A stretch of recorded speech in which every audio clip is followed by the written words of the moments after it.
75 दिन है आप सभी के पास और ये आने वाले 75 दिन आपके आने वाले 50 साल संवार सकते हैं।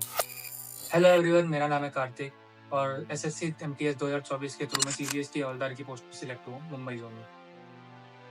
जैसा कि मैंने पिछली वीडियो में आप सभी लोगों से कहा था कि मैं एक गाइड वीडियो लाने वाला हूँ जिसमें मैं अपनी 75 दिन की स्ट्रेटेजी शेयर करूंगा आप सभी लोगों से एसएससी सीजीएल के लिए। ये वीडियो उसी बारे में है। वीडियो के स्टार्ट होने से पहले मैं आप सभी लोगों को कहना चाहूंगा कि अगर आप इस वीडियो को एक सत्संग की तरह सुन रहे हैं तो प्लीज इस वीडियो को बंद कीजिए। ये वीडियो सिर्फ और सिर्फ सीरियस एस्पिरेंट्स के लिए है। आप एक पेन पेपर लेके बैठिए और जो बातें मैं आप लोगों को बताने वाला हूँ उन बातों को नोट डाउन करते हुए चलिए। वीडियो के एंड में मैं आप लोगों को एक पर्सनल ऐसी टिप देने वाला हूँ जिसने मेरा बहुत फायदा करा था और वो टिप आप लोगों के काम आने वाली है। वीडियो को एंड तक पूरा देखिएगा। तो बिना टाइम वेस्ट करे वीडियो को स्टार्ट करते हैं। सबसे पहले तो मैं आप लोगों को एक चीज क्लियर करना चाहता हूँ कि ये वीडियो इस बारे में है कि आप 75 दिन में सीजीएल क्लियर कैसे कर सकते हैं। ये वीडियो इस बारे में बिल्कुल भी नहीं है कि आप 75 दिन में सीजीएल का सिलेबस कैसे कंप्लीट कर सकते हैं। सीजीएल का सिलेबस एक बहुत वास्ट सिलेबस है जिसे 75 दिन में कवर करना बहुत ही ज्यादा मुश्किल है, ठीक है। पर मैं आपको एक छोटा सा अपना ऑब्जर्वेशन बताता हूँ एसएससी के एग्जाम्स के बारे में। 90% सिलेबस जो है ना वो 10% टाइम में कंप्लीट किया जा सकता है, पर जो बचा हुआ 10% आपका सिलेबस है ना उसको कंप्लीट करने में आपको बहुत ज्यादा टाइम लगता है। ऐसा क्यों है?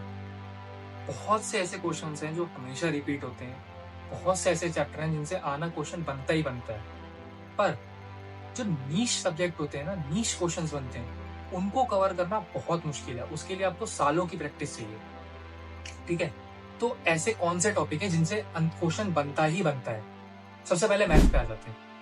मैथ के अंदर ratios, percentage, time and work, आपका speed and distance, profit and loss discount, data interpretation और आपका एक ज्योमेट्री।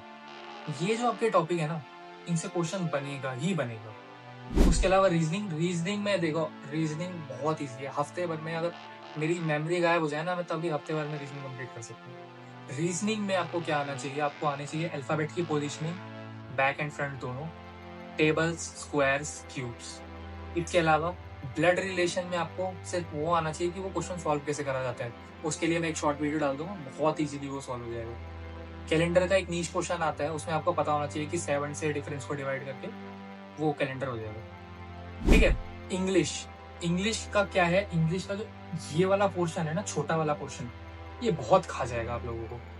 अनगिनत एंटोनिम्स, अनगिनत सिनोनिम्स, अनगिनत इडियम्स, ये करते करते आप थक जाएंगे। हमारे हाथ में क्या है? हमारे हाथ में grammar, fixed preposition, voice, narration, speech, इसके अलावा जंबल सेंटेंसेस, पैसेजेस, इडियम्स भी हम करेंगे, एंटोनियम सिनोनिम भी करेंगे, पर वो सब एक अमाउंट लिमिटेड रहेगा। जीके जीएस का तो मैं आपको क्या बताऊं, जीके जीएस आप सभी लोग जानते हैं। जीके जीएस में हम अपने मेन सब्जेक्ट्स को टारगेट करेंगे, करंट अफेयर को हाथ नहीं लगाना है। अगर आप 2 साल से करंट अफेयर नहीं पढ़ रहे हैं तो 2 महीने में करंट अफेयर को हाथ बिल्कुल भी नहीं लगाना। स्टैटिक जीके पढ़ेंगे, स्टैटिक जीके भी लिमिटेड पढ़ने वाले हैं।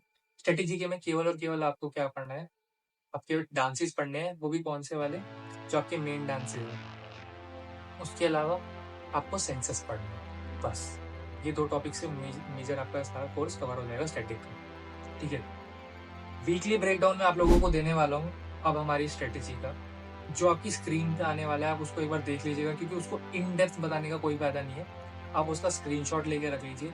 हम उसको इसी तरीके से वीक वाइज टारगेट करने वाले हैं। वीक का आपको मैं ब्रेकडाउन जरूर दे देता हूँ कि आपको वीक को कैसे टारगेट करना है, ठीक है।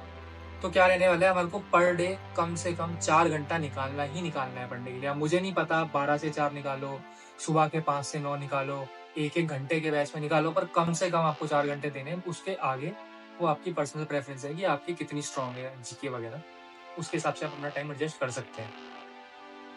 तो आपको वीक को कैसे डिवाइड करना है? 5 दिन आपकी रहेगी पढ़ने के, 5 दिन आपको दबा के घिस के पढ़ना है और बचे हुए सैटरडे संडे में आपको मॉक देने हैं और उनको इस तरीके से एनालाइज करना है कि आपका कौन सा टॉपिक वीक चल रहा है। इसी के साथ साथ जैसे मेरी पर्सनली साइंस बहुत वीक है, तो मैं क्या करूंगा, सैटरडे संडे में जो टाइम बच रहा है मैं उसमें अपने साइंस वाले टॉपिक्स को रिवाइज करूंगा। आपकी मैथ वीक है तो आप मैथ की प्रैक्टिस कर सकते हैं। एक प्रो टिप मैं आप लोगों को देना चाहूंगा जो मैंने पर्सनली एक्सपीरियंस करा है। बर्नआउट नहीं होना यार। मतलब अगर एक दिन 10 घंटे पढ़ लो और फिर 3 दिन घर बैठे रहो, फायदा नहीं है। कम पढ़ो, लगातार पढ़ो। इंसान है, हम सब इंसान है, मशीन नहीं है। आराम लो, रेस्ट करो। कोई चीज नहीं समझ आ रही है, पॉज करो, पानी पियो अच्छे से, एक्सरसाइज करो। माइंड को फ्रेश रखना बहुत जरूरी है। अगर ये चीज बैठ गई ना, तो कोई एग्जाम क्रैक नहीं कर पाओगे। ठीक है, मैं हर हफ्ते एक वीडियो डालने वाला हूँ कि मैं कितना इस चीज पे खरा उतर रहा हूँ, क्योंकि मेरे अभी कॉलेज के एग्जाम्स होने वाले हैं। उसके अलावा मुझे मुंबई शिफ्ट करना है, तो वो एक अलग प्रॉब्लम है। Still I will try to be as consistent as possible. और वही आप लोगों को समझने की जरूरत है कि consistency is the key in government exams. ठीक है ना। एंड में बस इतना ही कहना चाहता हूँ कि आप लोग इस एग्जाम को क्रैक कर सकते हैं अगर आप गलतियां ना करें। और ऐसी कौन सी 3 सबसे बड़ी गलतियां हैं, वो मैं ऑलरेडी एक वीडियो में बता चुका हूँ। Do like and subscribe, and please watch this video.